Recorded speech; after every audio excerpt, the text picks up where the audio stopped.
نحمده ونصلي على رسوله الكريم اما بعد فاعوذ بالله من الشیطان الرجیم بسم اللہ الرحمن الرحیم۔ الاعتکاف، اعتکاف کے مسائل۔ اعتکاف سنت مؤکدہ کفایہ ہے اور اس کی مدت 10 یوم ہے۔ ہر مسلمان کو رمضان المبارک میں کم از کم ایک مرتبہ قرآن پاک کی تلاوت کرنی چاہیے، یعنی پورا قرآن مکمل کرنا چاہیے۔ عن ابی ہریرہ قال كان يعرض على النبي صلى الله عليه وسلم القرآن في كل عام مرة فأورد عليه مرتين في العام الذي قبض فيه وكان يعتكف كل عام 10 أيام فاعتكف 20 يوما في العام الذي قبض فيه رواه البخاری۔ حضرت ابو ہریرہ رضی اللہ عنہ فرماتے ہیں نبی اکرم صلی اللہ علیہ وسلم کے سامنے ہر سال رمضان میں ایک بار قرآن پڑھا جاتا۔ جس سال آپ نے وفات پائی آپ صلی اللہ علیہ وسلم کے سامنے 2 بار قرآن مجید ختم کیا گیا، یعنی جبریل علیہ السلام نے آپ کو سنایا تاکہ آپ اپنا پورا ترتیب کے ساتھ درست طور پر محفوظ کر لیں۔ اسی طرح ہر سال آپ 10 دن کا اعتکاف فرماتے، لیکن جس سال آپ نے وفات پائی اس سال 20 یوم کا اعتکاف فرمایا۔ اسے بخاری نے روایت کی، یعنی آخری جو سال تھا آپ کی زندگی کا اس میں اعتکاف بھی 20 دن کا اور قرآن بھی 2 بار۔ اعتکاف کے لیے فجر کی نماز کے بعد اعتکاف کی جگہ بیٹھنا مسنون ہے۔ عن عائشہ رضی اللہ عنہا قالت کان رسول اللہ صلی اللہ علیہ وسلم اذا اراد ان یعتکف صلی الفجر ثم دخل معتکفہ رواہ ابو داؤد وابن ماجہ۔ حضرت عائشہ فرماتی ہے کہ رسول اللہ صلی اللہ علیہ وسلم جب اعتکاف بیٹھنے کا ارادہ فرماتے تو فجر کی نماز پڑھ کر معتکف میں داخل ہوتے، یعنی رات کی عبادت کر کے اور پھر فجر پڑھ کے اپنی جگہ پر رہ جاتے۔ اعتکاف کرنے والے کی بیوی ملاقات کے لیے آ سکتی ہے اور اعتکاف کرنے والا بیوی کو گھر تک چھوڑنے کے لیے مسجد سے باہر جا سکتا ہے، یعنی اگر کوئی اور نہ ہو ایسا ذریعہ۔ عن صفیہ رضی اللہ عنہا قالت کان رسول اللہ صلی اللہ علیہ وسلم معتکفا فأتیتہ ازورہ لیلا فحدثتہ ثم قمت لانقلب فقام معی لیقلینی متفق علیہ۔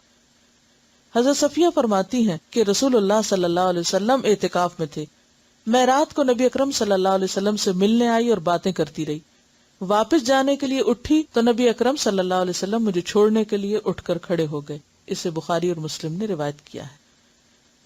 مردوں کو اعتکاف مسجد میں ہی کرنا چاہیے کیونکہ قرآن پاک میں آتا نا وَأَنْتُمْ عَاكِفُونَ فِي الْمَسَاجِدِ۔ رمضان میں اعتکاف کے لیے روزہ رکھنا ضروری ہے، یعنی اعتکاف کے ساتھ روزہ شرط ہے۔ حالت اعتکاف میں بیمار پرسی کے لیے جانا، جنازے میں شریک ہونا، بیوی سے مجامت کرنا، بشری تقاضوں کے بغیر اعتکاف کی جگہ سے باہر جانا منع ہے۔ عن عائشہ رضی اللہ عنہا انہا قالت السنۃ علی المعتکف الا یعود مریضا ولا یشہد جنازۃ ولا یمس امرأۃ ولا یباشرها ولا یخرج لحاجۃ الا لما لا بد منہ ولا اعتکاف الا بصوم ولا اعتکاف الا فی مسجد جامع رواہ ابو داود۔ حضرت عائشہ رضی اللہ عنہا فرماتی ہیں اعتکاف کرنے والے کے لیے سنت یہ ہے کہ وہ بیمار پرسی کو نہ جائے، یعنی کوئی بیمار بھی ہو تو وہ نہیں نکل سکتا، جنازے میں شریک نہ ہو الا یہ کہ اسی مسجد میں کوئی جنازہ پڑھا جا رہا ہے لیکن وہ قبرستان تک نہیں جائے گا، بیوی کو نہ چھوئے، نہ اس سے مجامت کرے۔ اعتکاف کی جگہ سے ایسے ضروری کام یعنی قضاء حاجت، فرض غسل وغیرہ کے بغیر نہ نکلے۔ اگر مسجد میں ٹوائلٹ نہیں ہے یا نہانے کی جگہ نہیں ہے اور نہانے کی ضرورت پیش آ گئی تو اس صورت میں صرف مسجد سے نکل سکتا ہے، یعنی جس چیز کے بغیر چارہ ہی نہ ہو۔ اعتکاف روزے کے ساتھ ہی ہوتا ہے اور جامع مسجد میں ہوتا ہے، یعنی یہ مسنون اعتکاف۔ عورتوں کو بھی اعتکاف کرنا چاہیے۔ عن عائشہ رضی اللہ عنہا ان النبی صلی اللہ علیہ وسلم كان يعتكف العشر الاواخر من رمضان حتى توفاه الله ثم اعتكف ازواجه من بعده رواہ مسلم۔ حضرت عائشہ رضی اللہ تعالی عنہا سے روایت ہے کہ نبی اکرم صلی اللہ علیہ وسلم رمضان المبارک کا آخری عشرہ 21 سے 30 رمضان تک اعتکاف فرمایا کرتے تھے، یہاں تک کہ آپ نے وفات پائی۔ آپ کے بعد آپ کی ازواج مطہرات نے اعتکاف کیا، اس سے مسلم نے روایت کیا ہے۔ اگر کسی کو اعتکاف کے لیے 10 دن میسر نہ آ سکیں تو جتنے دن میسر ہوں اتنے دنوں کا ہی اعتکاف کر لینا چاہیے، حتیٰ کہ ایک رات کا اعتکاف بھی درست ہے، چند گھنٹوں کا بھی کر سکتے ہیں۔ عن ابن عمر رضی اللہ عنہما ان عمر سأل النبی صلی اللہ علیہ وسلم قال كنت نظرت في الجاهلية ان اعتكف ليلة في المسجد الحرام قال اوف بنذرك رواہ البخاری۔ حضرت عبداللہ بن عمر رضی اللہ عنہ سے روایت ہے کہ حضرت عمر رضی اللہ عنہ نے نبی اکرم صلی اللہ علیہ وسلم سے پوچھا، میں نے زمانہ جاہلیت میں مسجد حرام میں ایک رات کا اعتکاف کرنے کی نظر مانی تھی، پوری کروں یا نہ کروں؟ یعنی دور جاہلیت میں ایسا سوچا تھا۔ آپ نے فرمایا اپنی نظر پوری کرو، اسے بخاری نے روایت کیا۔ اب یہاں جو آپ کے ذہن میں سوال آ رہا ہوگا کہ عورتیں کہاں اعتکاف کریں، مسجد میں کریں کہ گھر میں کریں؟ تو بات یہ ہے کہ اعتکاف تو مسجد ہی میں ہے، لیکن اگر کسی مسجد میں یا قریب میں کوئی ایسی جگہ ہے ہی نہیں، یعنی مسجد میں تو عموماً بعض اوقات عورتوں کی نماز پڑھنے کی جگہ نہیں، تو اعتکاف کی جگہ کہاں ہوگی؟ یا یہ کہ جگہ تو ہے لیکن محفوظ نہیں، تو ایسی صورت میں پھر انسان بالکل نیکی سے محروم نہ رہے، گھر میں بیٹھ جائے جہاں اس نے اپنی نماز کی جگہ گھر میں بنائی ہوئی ہے۔ لیکن اصل اعتکاف جو مسنون ہے وہ جامع مسجد میں ہی ہوتا ہے، گھر کی مسجد میں یا اس میں نہیں ہوتا۔ اب اس میں آپ سوچ رہے ہوں کہ کنفیوژن ہو گیا آپ کے، اچھا یہ ہوتا ہے یہ نہیں ہوتا، اسی لیے بہت سوال اٹھتے ہیں۔ اگر ایک بات آپ سمجھ لیں تو سارے کنفیوژن دور ہو جائیں گے۔ ایک ہے آئیڈیل سچویشن جو اصلی ہے، اور وہ کیا ہے؟ 10 دن کا اعتکاف روزے کے ساتھ جامع مسجد کے اندر، جس میں ساری شرائط پوری کی جائیں جو بھی بیان کی گئی، کہ باہر نہ جنازے کے لیے نہ ہی کسی اور ضرورت کے لیے، کہ مسلسل مستقل طور پر انسان وار۔ دوسری صورت یہ ہے کہ وہ کرنے کی، یعنی اس اعلیٰ درجے کی نیکی کی تو یا ہمت نہیں یا چانسز نہیں یا کوئی چوائس ہی نہیں یا کوئی فیسلٹی نہیں، تو اس صورت میں آپ کیا کریں؟ دن کم کر سکتے ہیں۔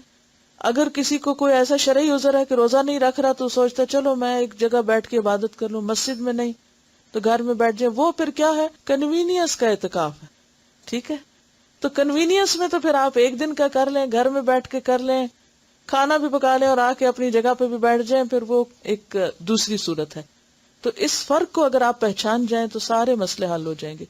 یا تو آپ وہ اعتکاف کریں جو اصل اعتکاف ہے، جس کو اعتکاف کہا گیا، اور اگر وہ نہیں تو پھر جو چاہیں کریں، جتنی دیر بھی کریں، کیونکہ عبادت ضائع نہیں ہوتی۔ یعنی یہ گھنٹے جو چند گھنٹوں یا رات کا ہوگا، یہ ضروری نہیں ہے کہ آپ عصر کے وقت کریں یا صبح کے وقت کریں، جب بھی موقع ہو۔ ہاں، نیت کر لیں۔ تراویح کے لیے جب آپ جائیں تو اس وقت کی نیت کر لیں کہ میں اس وقت میں اعتکاف میں ہوں، بس۔ اصل میں فائدہ اس کا کیا ہے؟ یکسوئی سے عبادت کرنا، یہ اصل مقصد ہے۔ لیلۃ القدر کی فضیلت اور اس کے مسائل۔ لیلۃ القدر میں عبادت گزشتہ گناہوں کی مغفرت کا باعث ہے۔ عن ابی ہریرہ ان رسول اللہ صلی اللہ علیہ وسلم قال من قام لیلۃ القدر ایمانا واحتسابا غفر له ما تقدم من ذنبه متفق علیہ۔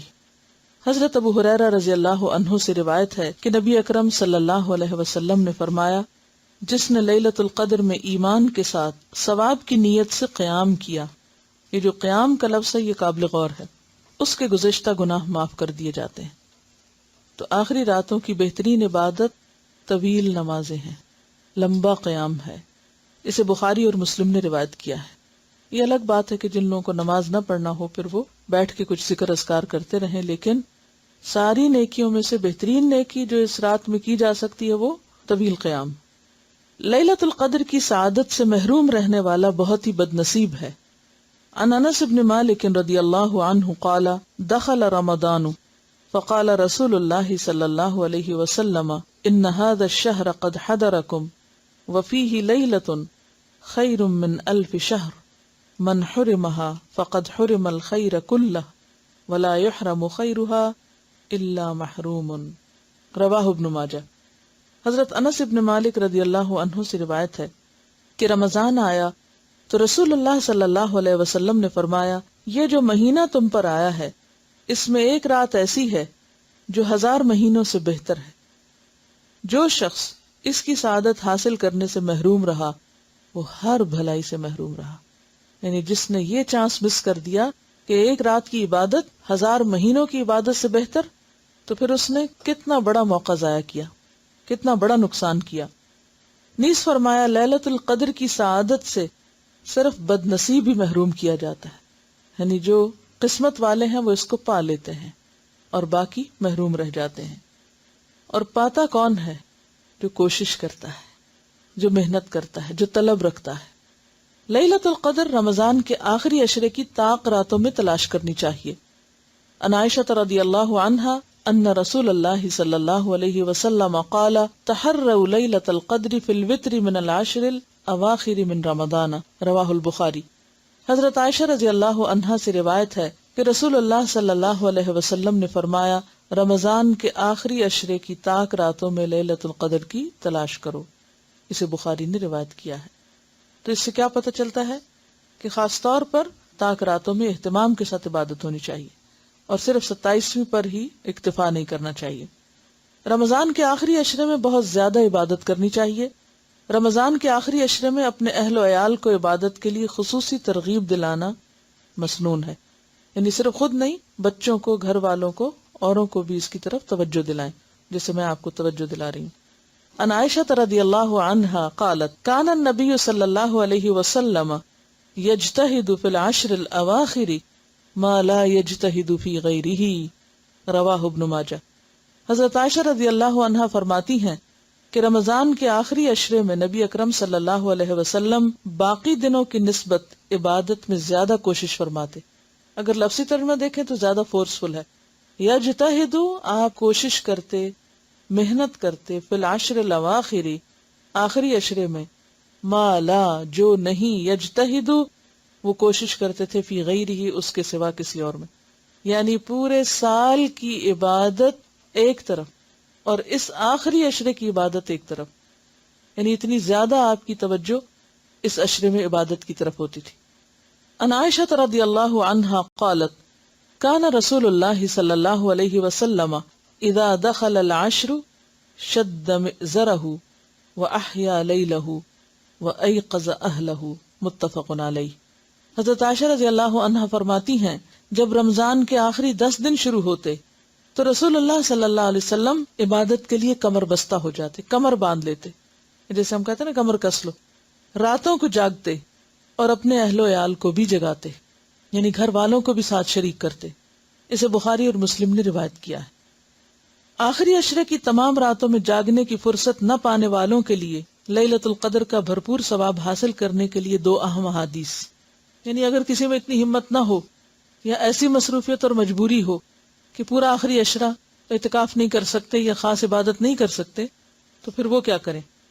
عن ابی ذر رضی اللہ عنہ قال قال رسول اللہ صلی اللہ علیہ وسلم انہ من قام مع الامام حتی ینصرف کتب له قیام لیلۃ، رواہ الترمذی۔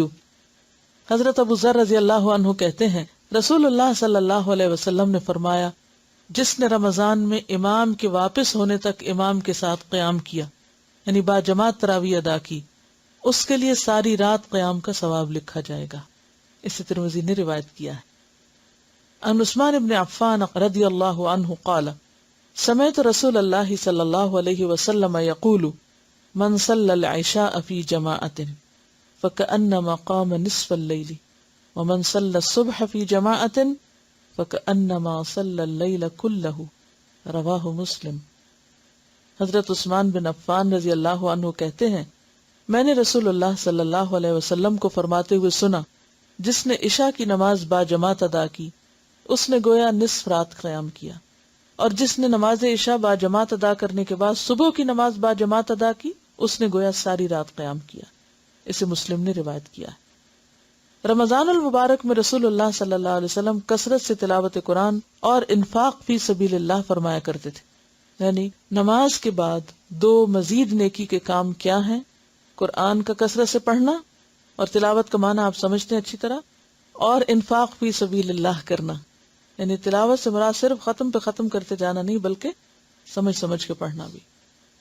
عن ابن عباس رضی اللہ عنہما قال کان النبی صلی اللہ علیہ وسلم اجود الناس بالخیر وکان اجود ما یکون فی رمضان حین یلقاہ جبریل وکان جبریل علیہ السلام یلقاہ کل لیلۃ فی رمضان حتی ینسلخ یعرض علیہ النبی صلی اللہ علیہ وسلم القرآن فإذا لقيه جبريل عليه السلام كان أجود بالخير من الريح المرسلة، متفق علیہ۔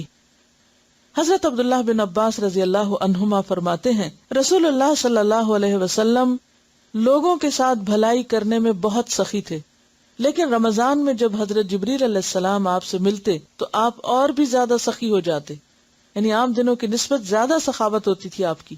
رمضان میں حضرت جبریل ہر رات آپ سے ملا کرتے، اور نبی اکرم صلی اللہ علیہ وسلم رمضان گزرنے تک انہیں قرآن مجید سناتے۔